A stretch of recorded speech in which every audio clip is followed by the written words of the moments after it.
Olá, Marilene, olá, Zilma, olá a todos, como vão? É um prazer novamente estar aqui no Telesaúde Espírito Santo, esse projeto magnífico, esse projeto que tem ajudado muito a saúde do nosso estado e também de outros estados, né? É com muita honra que eu volto aqui para mais essa oportunidade, então desde já agradeço a oportunidade, a Fabiana Fafá, a Rodrigo Bubac, a Marilene, o pessoal da Prefeitura de Vitória que teve essa ideia de fazer campanhas, né, do Outubro Rosa, e o nosso tema de hoje é exatamente aproximar o câncer de mama, que é uma doença tão comum, à atenção básica, né? Essa aula ela é dividida em duas partes, vocês vão reparar. Uma é realmente o olhar na atenção básica de uma maneira geral, e outra é mais voltada mesmo para os profissionais da atenção básica aqui de Vitória, né? Se talvez a aula os slides fiquem um pouco pequenos, podem lançar em tela cheia na hora mais adequada, não tem problema não. E aí, exatamente isso, o nosso tema é esse, o câncer de mama, né, sob o olhar da atenção básica. Eu sou o Cleverson, sou médico formado aqui pela UFES, 2 residências médicas aqui na UFES mesmo, a de ginecologia e a de mastologia. Desde julho de 2007 que eu trabalho na Prefeitura de Vitória com pré-natal de alto risco, e desde 2011 que eu trabalho também aqui no Hospital das Clínicas como na mastologia e também na maternidade de alto risco. É importante declarar que não tem nenhum conflito de interesse em relação a essa apresentação. E para falar um pouco de câncer de mama, é uma coisa que realmente a gente precisa entender. O câncer de mama é uma doença muito comum. Na verdade, é o câncer mais comum das mulheres. E quando a gente chama de câncer de mama, existem, na verdade, mais de 20 tipos diferentes de doenças que são classificadas de maneira geral como câncer de mama, né? Genericamente são chamadas de câncer de mama. Mas são muitas as características de cada uma dessas doenças, características genéticas, características histológicas, características moleculares, que acabam tornando uma ou outra diferente entre si. E isso também diferencia tanto o diagnóstico como o prognóstico e o tratamento. Então, é importante nós sabermos identificar dentro desse pool de doenças chamado câncer de mama, qual especificamente pode estar ou não acometendo uma determinada ou outra paciente. Por exemplo, o carcinoma mais comum, o tipo de câncer mais comum, era chamado antigamente de carcinoma ductal infiltrante. De tão comum, ele hoje já recebeu a denominação de carcinoma tipo não especial, ou seja, ele é tão comum que não tem nenhuma especialização, vamos dizer assim, no seu diagnóstico. Então, o carcinoma antigamente ductal infiltrante era um dos tipos de câncer de mama. Existem, então, mais de 20 desses tipos. A OMS reclassificou recentemente. Então, de modo geral, nós chamamos de câncer, mas é importante saber que cada um desses tipos tem uma peculiaridade, uma diferenciação. Eu trouxe essa tabela aqui para falar da importância epidemiológica no câncer de mama. Aqui é uma tabela que está disponível no site do INCA, uma atualização anual da incidência dos principais tipos de câncer em homens aqui à nossa esquerda e em mulheres aqui à direita. E aqui são os principais tipos de câncer, eu acredito que estejam até incluídos, na última linha, na antepenúltima linha aqui, a gente vê os carcinomas não melanoma, os carcinomas de pele não melanoma, que são disparadamente os mais comuns. Mas se a gente descontar esses carcinomas, o câncer de mama, ele acaba sendo, reparem, uma maior incidência, mas assim, o maior de uma maneira muito díspare, de uma maneira muito avançada, né? Hoje, estima-se mais de 66 mil novos casos de câncer de mama a cada ano no Brasil. Aqui para o Espírito Santo, esse número gira em torno de 800 novos casos por ano. É uma importância nessa incidência, uma incidência realmente significativa, especialmente quando a gente olha esse outro gráfico, e esse já é um gráfico da OMS, a comparação na incidência de câncer de mama com os outros tipos de câncer. É uma incidência gritante em relação, por exemplo, ao câncer de cólon reto, que é o segundo mais incidente de modo geral no mundo, né? A gente vê uma incidência para o câncer de mama de 46,3 a cada 100 mil mulheres, ou seja, é uma incidência desproporcional, uma incidência quase 3 vezes maior do que a do segundo tipo mais comum, como eu disse, se a gente descontar os cânceres de pele e não melanoma. Então, o câncer de mama é uma doença muito comum, uma doença que a cada vez mais a gente tem visto, e que também tem aumentado, além da sua incidência, tem aumentado também a sua mortalidade. A gente vê nesse gráfico, esse gráfico divide a mortalidade por câncer de mama ao longo dos anos, ao longo dos últimos 40 anos, em escalonamento de acordo com a idade, né? É claro que quanto maior a idade, maior a sua mortalidade, mas a gente vê uma tendência em todas as curvas de ascensão na curva de mortalidade. Há algumas explicações para isso. Uma delas, né, aqui tem um outro gráfico aqui que mostra exatamente essa tendência em aumento na mortalidade, né? E ano após ano isso tem acontecido, e isso, assim, isso traz duas interpretações, esse gráfico. Uma delas é uma interpretação de um lado positivo. É sinal que cada vez mais a gente tem dado cada vez mais diagnósticos de câncer de mama, isto é, mais mulheres têm tido acesso ao diagnóstico por câncer, têm tido acesso às condutas de prognóstico, desculpa, condutas de diagnóstico, exames, propedêutica. Então tem aumentado sim essa incidência. Se aumenta a incidência, a gente também pode ter um aumento na mortalidade. Por outro lado, a gente também tem uma outra interpretação, que é uma dificuldade, um retrato ainda na dificuldade ao acesso precoce a esses métodos de diagnóstico. Com isso, dificultando exatamente esse acesso, tendo um diagnóstico um pouco mais tardio. Também indica uma dificuldade, né, a métodos de prevenção e também a métodos de tratamento mais eficazes. E isso a gente ainda tem como desafio, a gente ainda precisa atuar de maneira mais eficaz nesse momento, exatamente para derrubar essa mortalidade ou tentar controlar essa mortalidade. Bom, para quem está na atenção básica, para quem recebe as pacientes com queixas específicas de câncer de mama ou queixas de modo geral, esse slide ele é importante. Esse slide traz um trabalho do Instituto Internacional de Câncer de Mama, Instituto Nacional de Tumores de Milão, e ele fez uma avaliação dos principais sinais e sintomas que acometem, né, o câncer de mama, que as mulheres se queixam em câncer de mama, né? E aí a gente vê, como que o nódulo é a queixa mais comum em mulheres com câncer de mama. Em segundo lugar, o nódulo também está incluído, mas nódulo associado à retração cutânea. O nódulo também está no terceiro sinal mais comum, mas aí já associado à secreção papilar. Também a retração cutânea puramente, a alterações de papila puramente, né? Isso são situações que são muito comuns de constituírem queixas clínicas de pacientes com câncer de mama. Então, quando a paciente chega, eventualmente ela chega na unidade básica, ela pode chegar com essa queixa de nódulo, né? E o nódulo de mama é uma detecção, muitas das vezes, do exame clínico. Em geral, seja o exame do profissional de saúde, o exame médico ou o exame do enfermeiro, seja no próprio autoexame, né? O autoexame, é importante a gente falar de autoexame. O autoexame, durante muitos anos, ele foi incentivado como política de combate ao câncer no Brasil, só que não existe nenhuma evidência de que o autoexame tenha impacto positivo na redução de mortalidade por câncer de mama. Isso porque quando, às vezes, a gente já nota essa clínica tão comum, né, de câncer de mama, que são os nódulos, geralmente a gente já perdeu um tempo importante nesse diagnóstico precoce. O nódulo já pode ser um sinal de tumor um pouco mais avançado. Então, o autoexame ele é uma ferramenta importante, a gente não deve desestimular o autoexame de jeito nenhum.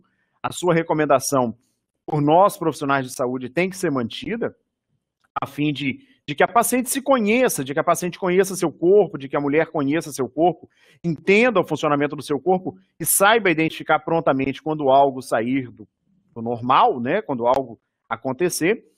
Mas é importante sempre lembrar que o autoexame não substitui o rastreio imaginológico, não substitui a mamografia, não substitui a ultrassonografia. Se a gente quiser ter impacto em redução de mortalidade por câncer de mama, a detecção precoce é fundamental e, para isso, é importante detectar o câncer de mama antes mesmo que tenha essa queixa clínica, especialmente a do nódulo. Então, ensinar a paciente sobre autoexame, incentivá-la a realizar o autoexame, mas não deixá-lo de lado, né, deixar a mamografia de lado, o rastreio mamográfico de lado, né?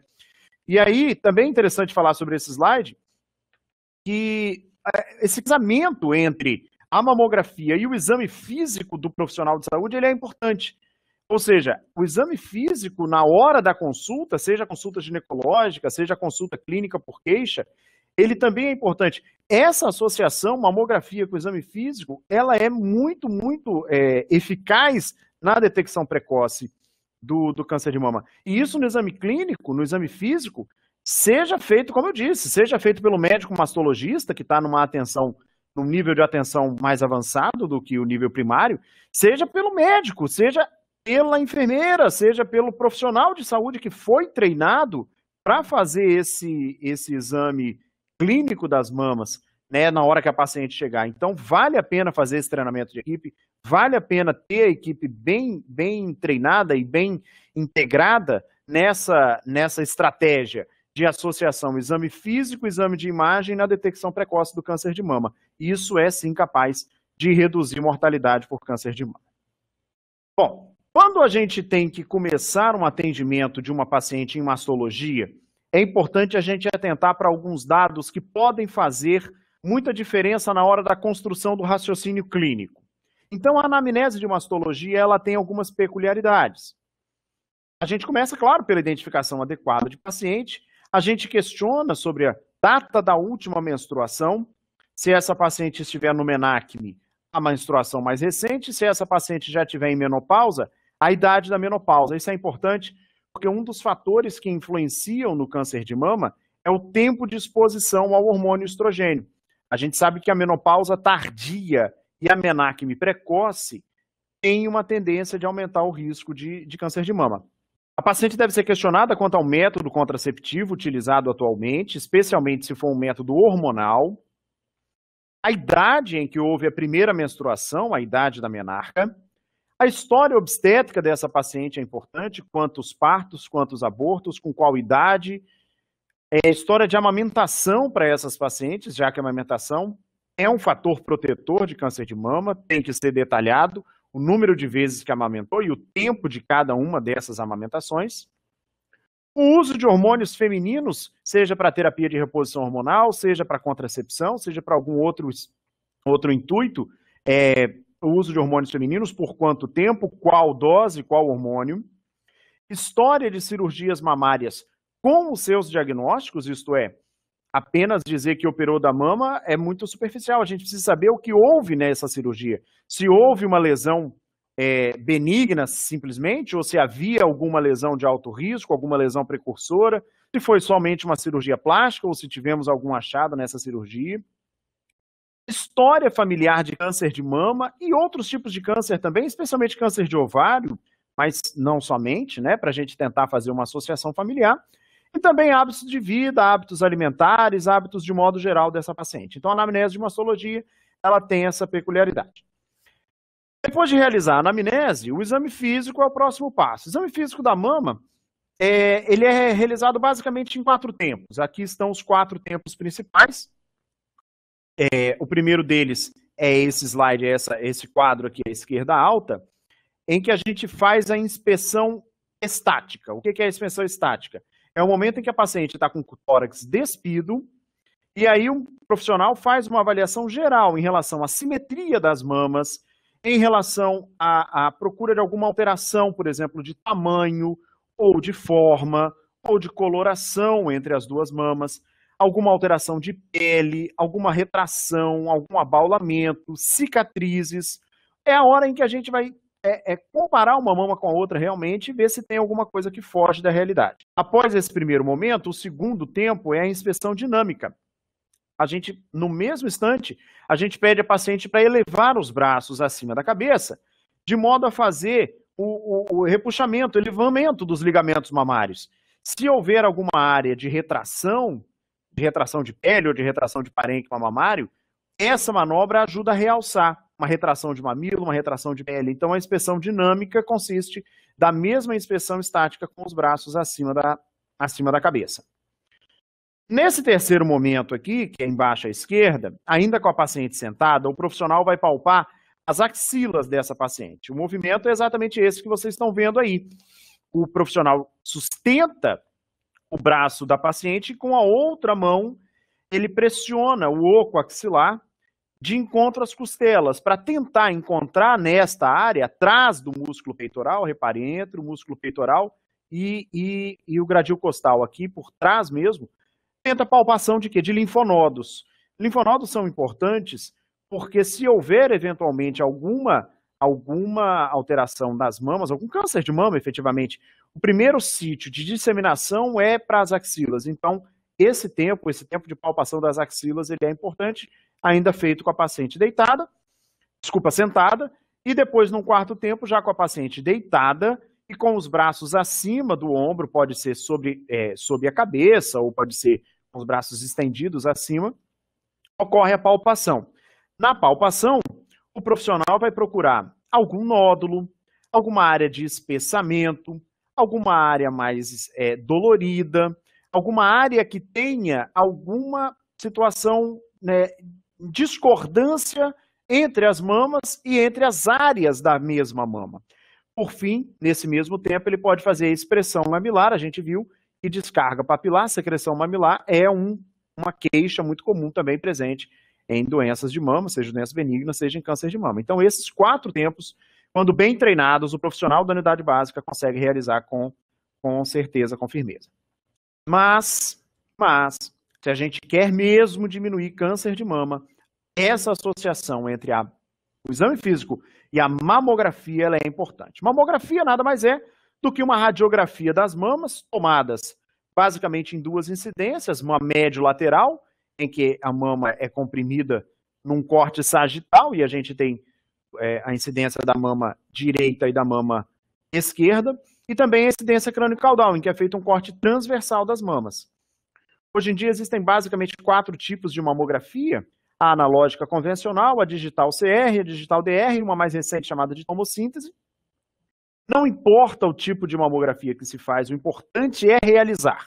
O importante é fazer. Se a gente conseguir levar a mamografia, é fundamental. Por quê? Porque a mamografia, ela é capaz de detectar lesões muito precursoras. Por coincidência, nessa mamografia que eu usei, se vocês clicarem aqui na alternância para a tela cheia, é possível ver pequenas calcificações nesta área dessa mama. Essas calcificações já poderiam significar alguma alteração antes mesmo de um nódulo ou de uma situação clínica detectável no exame físico. Ou seja, a mamografia, ela é capaz de detectar alterações de câncer de mama bem precocemente. Aqui eu coloquei esse slide porque é importante que a gente fale dessa questão da idade, né? Da idade para se fazer o rastreio da mamografia. Existe uma discrepância aqui entre órgãos de gestão e saúde pública e entre organismos científicos e sociedades médicas. Então eu trouxe aqui as opiniões, né? O INCA, o Ministério da Saúde e outros órgãos, inclusive a OMS também, recomenda a realização de mamografia em mulheres entre 50 e 69 anos de maneira bianual. Já as sociedades médicas, né, a Federação de Ginecologia, a Sociedade de Mastologia, o Colégio Brasileiro de Radiologia, entre outros, recomenda que sejam feitas mamografias anuais entre 40 e 75 anos. Bom, é uma discussão importante, é uma discussão interessante, até porque envolve questões de legislação. Em abril de 2008, foi sancionada uma lei em que garante assegura a realização pelo SUS do exame mamográfico em todas as mulheres a partir dos 40 anos de idade, apesar de não ser a recomendação dos órgãos de gestão. Ou seja, é recomendado, é garantido que se faça, caso seja uma opção, seja do profissional, seja da paciente, por fazer, mas o Ministério recomenda a partir dos 50 anos. Então, aí, esse imbróglio é importante que seja bem esclarecido para nós, profissionais de saúde, para que a gente leve também a informação para nossas pacientes, para o nosso público. E aí, quando a gente se depara com um exame de imagem realizado, é muito comum que a gente receba o laudo desse exame, o laudo dessa mamografia, também na unidade básica. Então, quem está na unidade básica tem que aproximadamente saber entender a linguagem utilizada em laudos de imagem, de exames de imagem de mama. Essa linguagem, pessoal, ela foi uniformizada, ou tentativa de uniformizá-la, através dessa classificação chamada de BIRADS. Essa é uma classificação que foi criada em 2003 pelo Colégio Americano de Radiologia, exatamente para tentar padronizar os achados descritos nos exames de imagem, mamografia ou ultrassonografia, né? De acordo com as características de cada achado, foi dado um percentual de risco de aquele achado se relacionar a um câncer de mama, de aquele achado ser um câncer de mama. É importante falar que esse sistema, o sistema BIRADS, é o sistema utilizado, inclusive, no Siscam, que é a base de dados do governo federal para registro de câncer de mama e câncer de colo de útero. Então, é através do BIRADS que é feita essa conclusão. BIRADS, minimamente, assim, rapidamente pincelando, são 7 classificações de BIRADS, vai de 0 a 6. Se a gente se deparar nos laudos de mamografia do Siscam, existe uma classificação de BIRADS para cada mama, a mama direita e a mama esquerda. Pode ser que, eventualmente, a gente não encontre apenas a valorização do BIRADS maior. Para cada classificação BIRADS, há uma recomendação e há um risco de câncer de mama. E aí, vejam, eu destaco aqui os BIRADS 1 e 2. BIRADS 1 e 2 tem 0% de chance de se relacionar a câncer de mama. O BIRADS 1 significa que não foi encontrado nenhum achado, e o BIRADS 2 significa dizer que o achado que foi encontrado não tem relação com câncer de mama. Portanto, a recomendação passa a ser o rastreio mamográfico habitual de rotina mesmo. O BIRADS 3 significa que o achado é provavelmente benigno.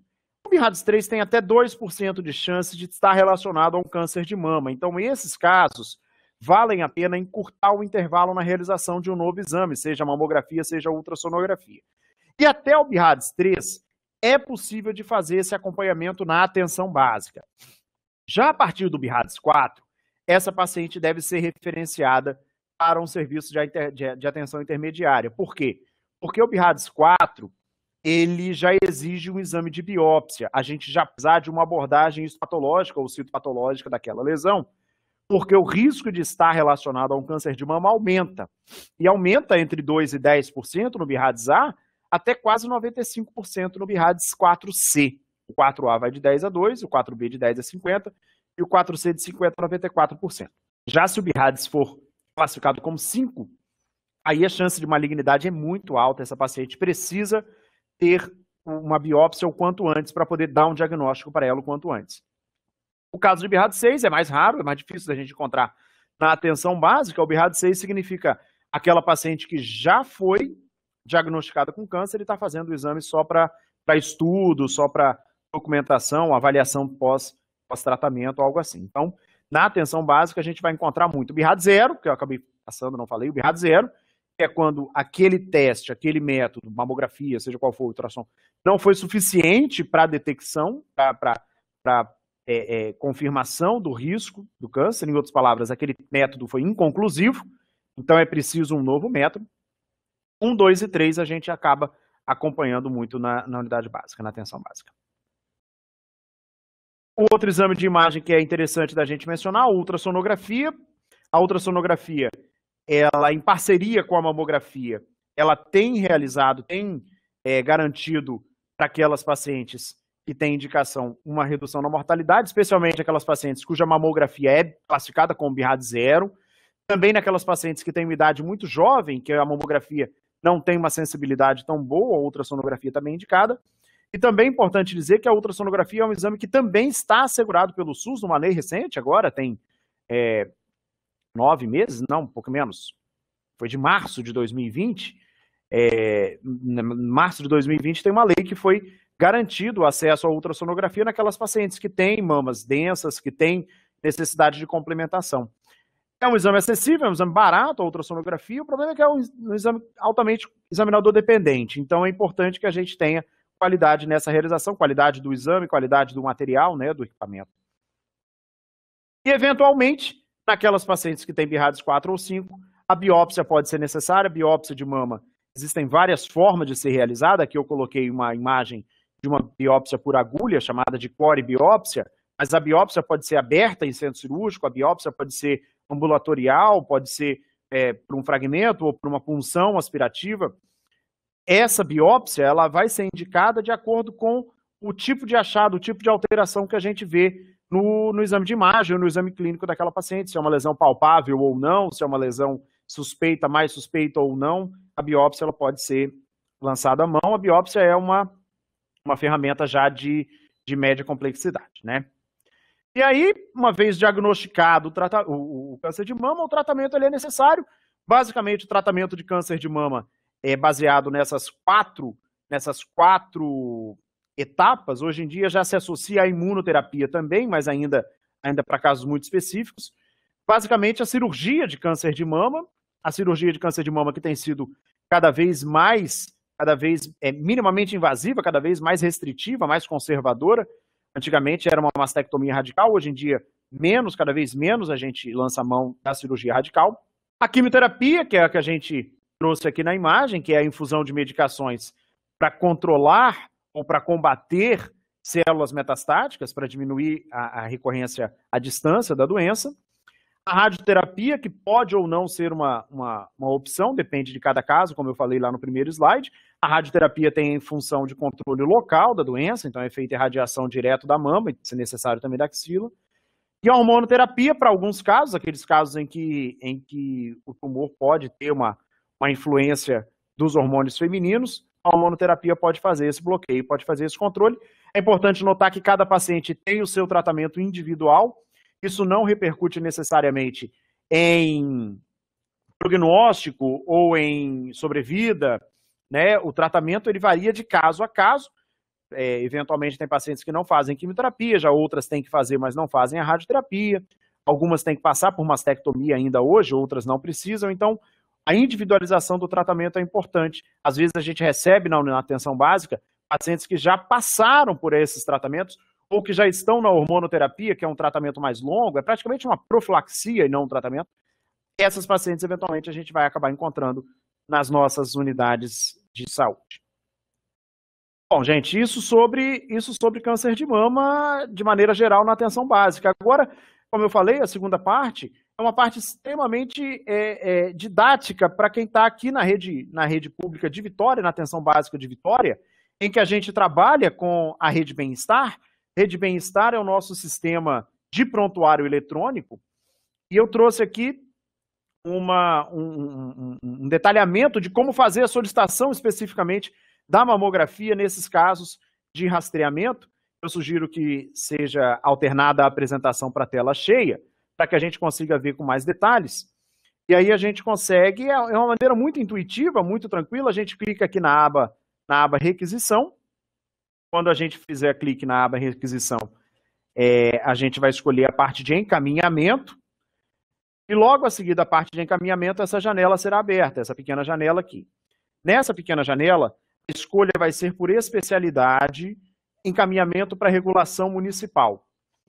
Desta maneira, vai ser aberta uma alternativa diretamente na regulação municipal para a marcação. Daqui a gente vai fazer uma escolha. Se vai ser a mamografia para rastreamento, que é aquela realizada, na maioria das vezes vai ser essa a escolha, aquela realizada na população em geral, que não tem sintoma, que vem exatamente para detecção precoce, ou se vai ser uma mamografia diagnóstica em mama direita ou em mama esquerda. Vamos seguir no nosso exemplo como se fosse requisição para rastreamento. Essa janela a gente vai optar pela requisição de mamografia, e aí vai vir toda uma anamnese, e essa anamnese, é interessante dizer, que é uma anamnese padrão do Siscam. Mesmo no pedido, quem não tem acesso à Rede Bem-Estar, quem ainda faz o pedido de mamografia no papel, no formulário impresso, as perguntas são exatamente as mesmas, então dá para a gente acompanhar tranquilamente. A gente vai responder se a paciente, na primeira aba, na anamnese, tem nódulo na mama, sim, não, ou em qual mama tem. Se ela tem um risco elevado para ter câncer de mama, e por risco elevado a gente entende casos de pelo menos um parente de primeiro grau com doença, né, especialmente antes dos 50 anos, ou se houver casos de câncer de mama bilateral ou casos de câncer de ovário, independente da idade, mulheres com história familiar de câncer de mama em homens, mulheres com diagnóstico precoce anterior de lesões precursoras, como hiperplasia com atipias, neoplasia in situ, lobular in situ, ou, claro, naquelas mulheres que têm histórico pessoal de câncer de mama, né? Essas mulheres têm alto risco. Se essas pacientes tiveram suas mamas palpadas, examinadas pelos profissionais de saúde, e se já fez mamografia anteriormente, sim, não, e em que ano? Se for paciente que já foi tratada, se já fez radioterapia na mama. A aba seguinte diz respeito à cirurgia de mama, e aqui não se inclui cirurgia plástica, é apenas cirurgia oncológica. As cirurgias plásticas, elas só devem ser consideradas se tiverem relação com o câncer de mama, exemplo, uma plástica reconstrutora, aí sim. Se for o caso de ter uma cirurgia anterior, a gente destrincha qual cirurgia que foi, dentre essas todas as alternativas. Na maioria das vezes não é o caso, na maioria das vezes são pacientes que não fizeram cirurgia anterior, então basta clicar em não. Bom, aqui nesse próximo slide a gente já está vendo a indicação clínica, que é, lá atrás, quando a gente fez a pergunta de mamografia de rastreamento ou diagnóstica, a maioria das vezes vai ser de rastreamento, como eu falei, e rastreamento em população-alvo, e não em paciente já tratada, mas é claro, caso a caso, né? Por fim, essa tela vai ser aberta já com o código do número de procedimento, né, de mamografia de rastreamento. O CID geralmente escolhido é o Z12.3, e assim vai ser gerado um formulário de requisição de mamografia, que é o que a gente vê aqui, com todas essas perguntas. Mas ainda não acabou, logo a seguir a gente tem a geração do BPAI. Nessa tela a gente vai fazer a escolha.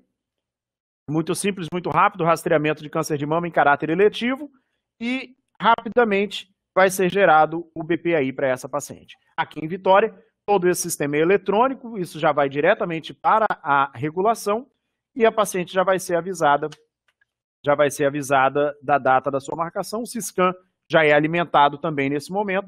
Para quem não dispõe, para quem está assistindo a web aula e não dispõe desse sistema, não deixem de pedir a mamografia ainda que no método convencional, ainda que no formulário por escrito, no formulário, né, em papel físico, e vale muito a pena a gente fazer essa abordagem dessas pacientes, aproveitando mais uma vez que a gente está no Outubro Rosa, que é o mês dedicado à abordagem, né, às técnicas de enfrentamento, né, e de combate ao câncer de mama, especialmente na detecção precoce, né, o mês inteiro é dedicado a essas ações. Então, vale muito a pena a gente ter isso como premissa, de que a mamografia é um exame importante, reduz mortalidade, o exame físico do médico ou do profissional de saúde, quem seja, enfermeiro, que esteja treinado, é fundamental. Senhores, era isso que eu tinha para falar agora.